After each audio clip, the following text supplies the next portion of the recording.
Why are you unharmed? While driving the automobile that belonged to my husband, my mother-in-law was involved in an accident. Despite the fact that she was unconscious, she was evacuated by ambulance. According to the doctor, tonight was a very important day. The question, "Why are you unharmed?" was raised by my spouse in response to my communication with him. When my husband understood that he had made a mistake with his speech, he attempted to cover it up. But I was unable to hear anything else. Although I was able to keep my calm, I simply informed my husband about the hospital, and I ended the conversation in a quiet manner. It was at that very time that my mind was overwhelmed with recollections of the abnormal conduct of my spouse. After some time had passed, a single email sent to his phone revealed a frightening fact. I introduced myself as Amara Huxley.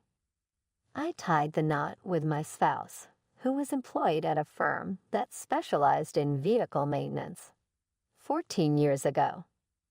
At his request, I started working from home as a full-time housewife. The once kind spouse, on the other hand, progressively shown his true personality. Immediately following the birth of our baby, he began verbally harassing me, referring to me as a parasite who was stealing his money at every convenience. I was unable to work outside the home while taking care of our small daughter, so I had no choice but to put up with this conduct. Unfortunately, my dissatisfaction was mounting. In the end, I was successful in securing a part-time work when our daughter started attending primary school. My effectiveness at work was acknowledged at the firm a year later, and my boss made the suggestion, "Why don't you consider accepting a full-time position?" If I'm being really honest, I believed that I would be better off working outside the home rather than continuously monitoring how my spouse was feeling as a homemaker.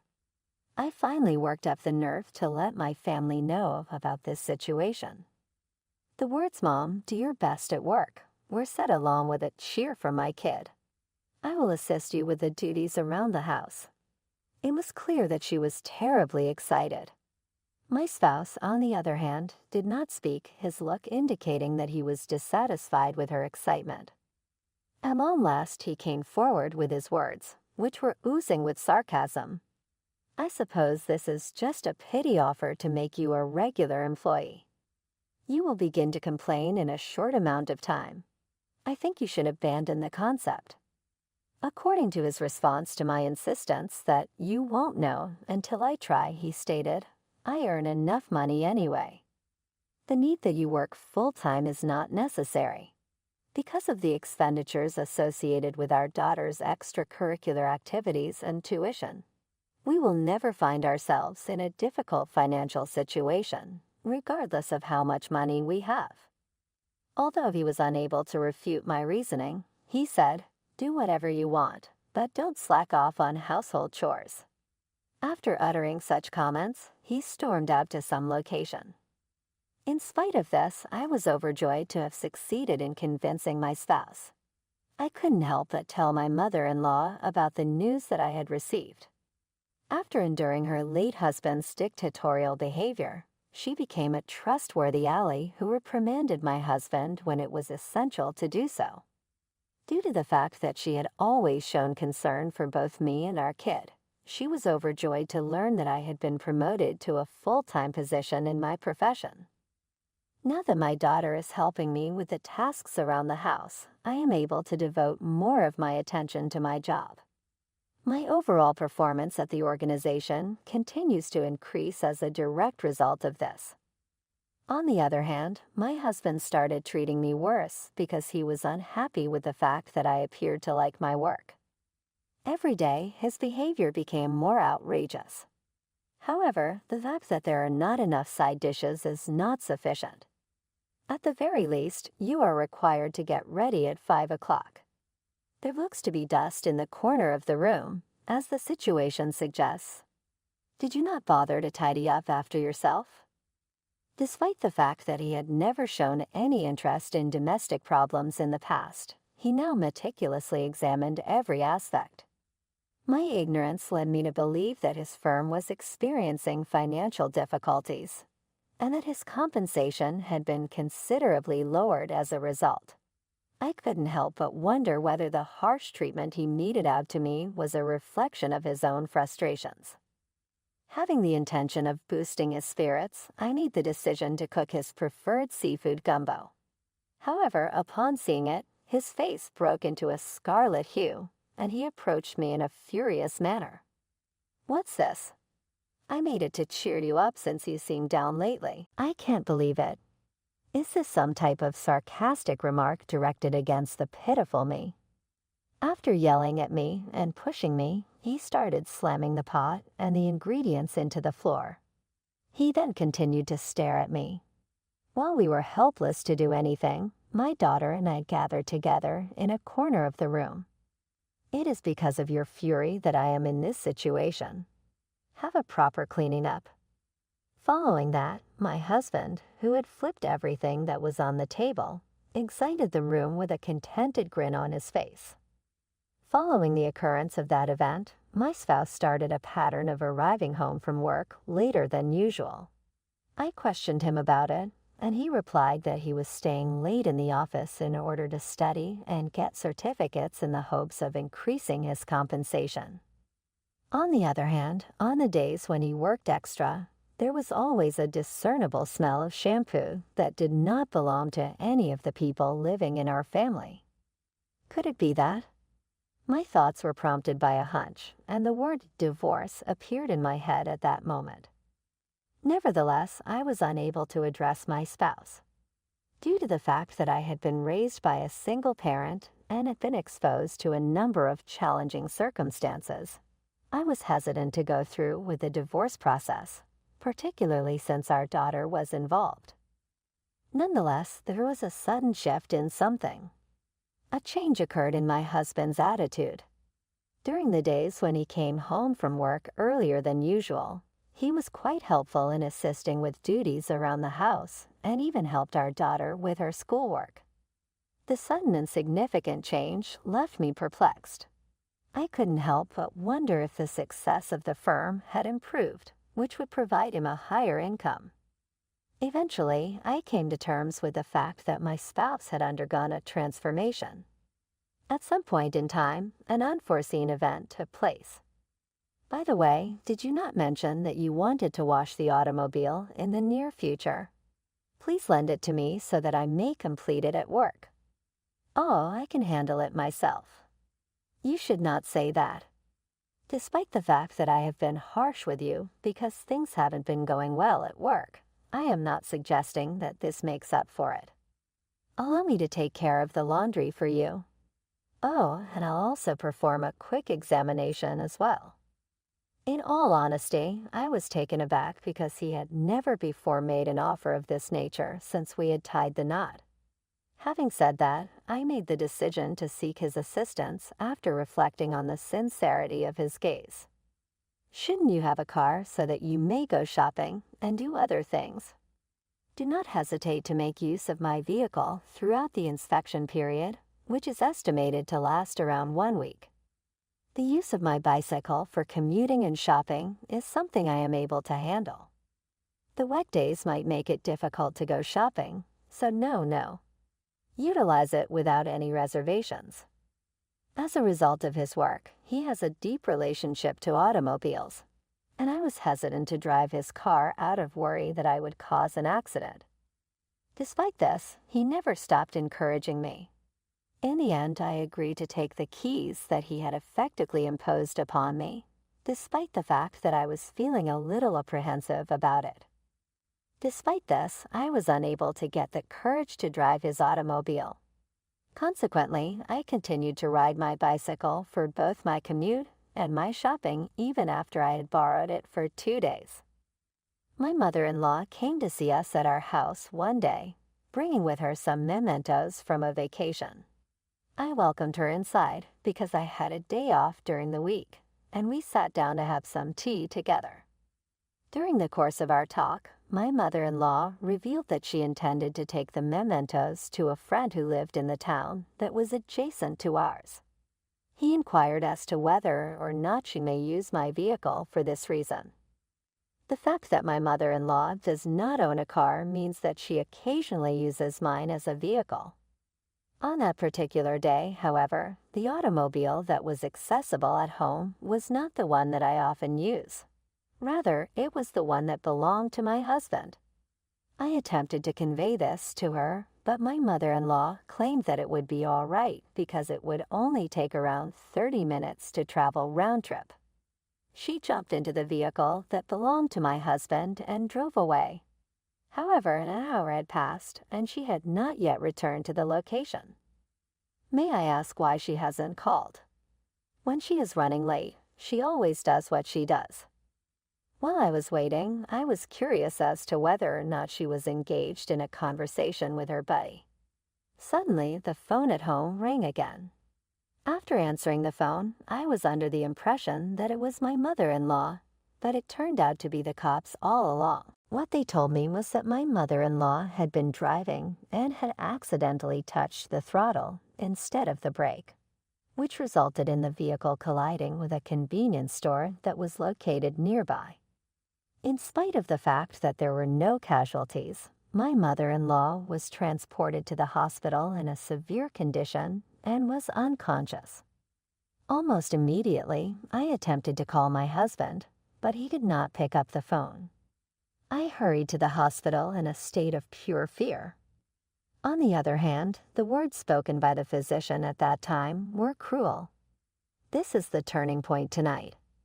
Even though my mind was unable to understand the abrupt event, I was aware that I needed to get in touch with my spouse. Over and over again, I phoned him until he eventually picked up the phone.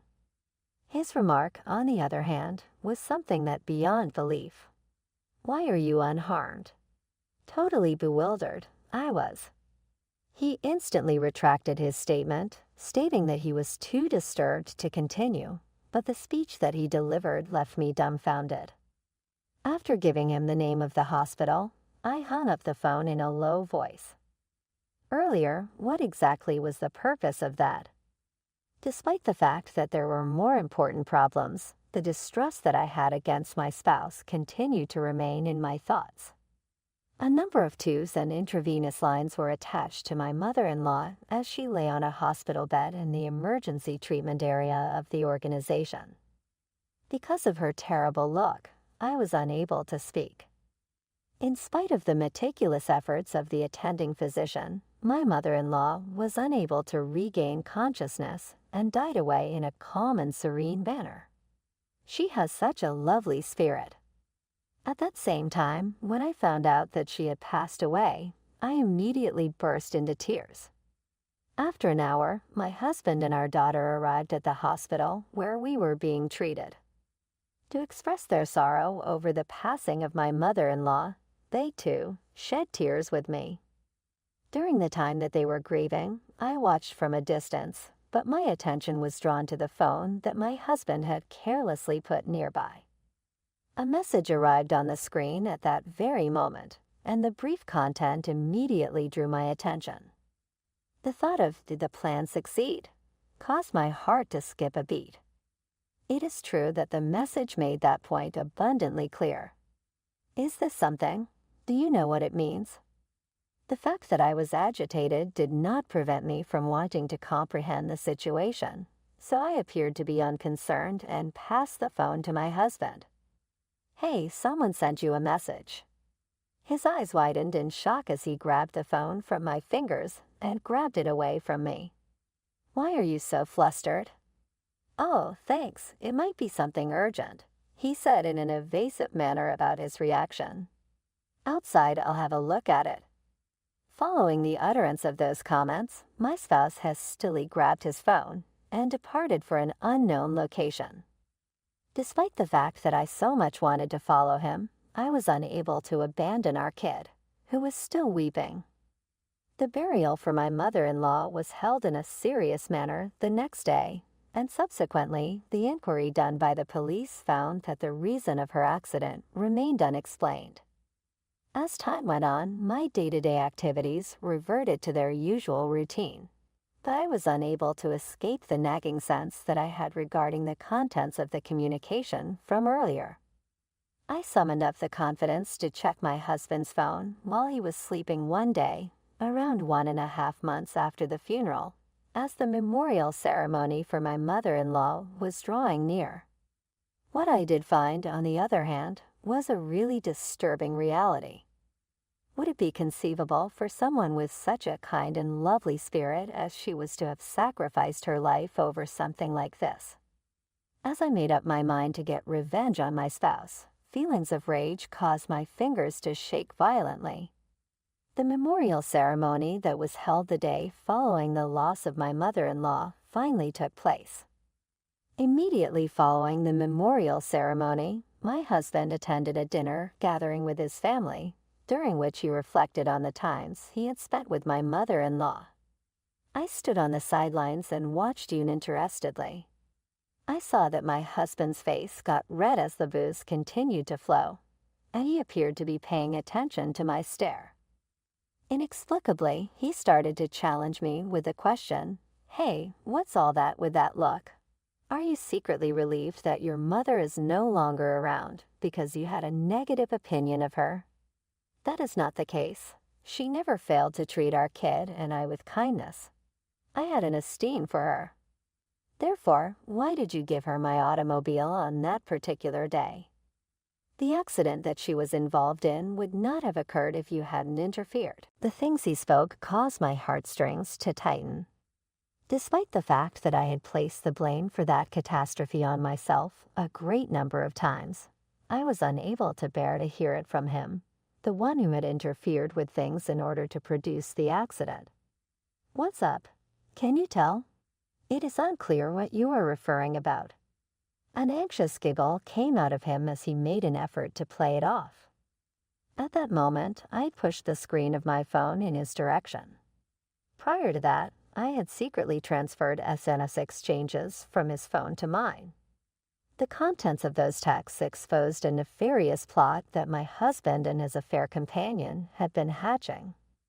The brakes on the unknown automobile that I was driving were purposefully adjusted by them with the goal of causing me injury. The person who was having an affair was the one who gave him the message that said, "Did the plan succeed?" when he was in the hospital. After I passed away, their ultimate objective was to collect the money from my insurance policy and then go away to another country, leaving our daughter behind. As he revealed this information to our family, my husband's face became completely devoid of color. His words were stuttering as he said, "I thought I'd already deleted the evidence." The frightened outburst he had as evidence that he was guilty. In the later part of the conversation, when my husband was being questioned by his family, he fumbled over his responses and was unable to make a clear response. Disdainful of him, I watched him work. His anger was directed on me, and he blamed me for everything. The fact that things have turned out in this manner is entirely due to your actions. It is all your fault, isn't it? Do something about it. I'm going to tell the police everything, and you'll face the consequences. The gravity of the situation was finally brought to my husband's attention as I reached for my phone to report the incident. Upon his forehead, sweat began to pour down. "Wait, you should know that I am also coming to terms with the death of my mother. Kindly refrain from reporting me. My affair partner and I are going to make a breakup. It would be a terrible thing for my mother to witness me being taken into custody by the authorities. Even if you decide to end your relationship right now, it won't bring Mom back.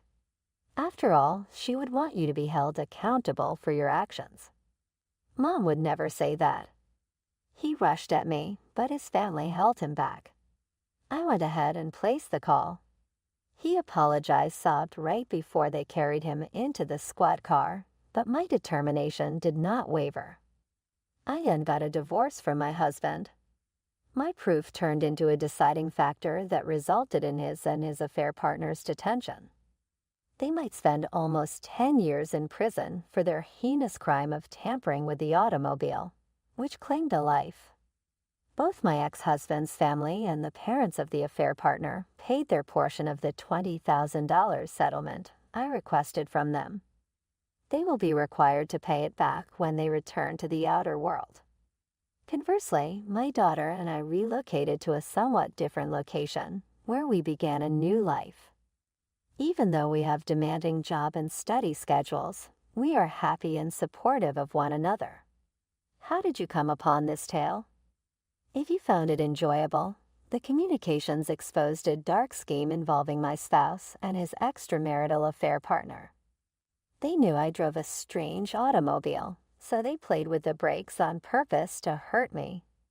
The affair partner sent him a message in the hospital asking, "Did the plan succeed?" After my death, their final plan was to gather insurance money and then take off overseas, leaving our kid behind. When we revealed this to our family, my husband's face became completely pale. "I thought I'd already deleted the evidence," he said to himself. His frenzied scream proved he was guilty. Later, as family members barraged my husband with inquiries, he stammered through his responses, unable to formulate a meaningful reply. I looked at him contemptuously. He yelled at me, saying I was to blame for everything. "Hey, this is how things happened, and it's all your fault. Act now, since it's entirely your responsibility. I'm going to tell the police everything, and you'll face the consequences." My spouse finally recognized how serious the issue was when I grabbed for my phone to report it. Drops of sweat trickled down his brow. "But you know, I'm also mourning my mother's passing. Don't report me, please. I'll end my relationship with my lover. Mom wouldn't approve of the cops taking me into custody. Your breakup now won't make Mom come back. Additionally, she would expect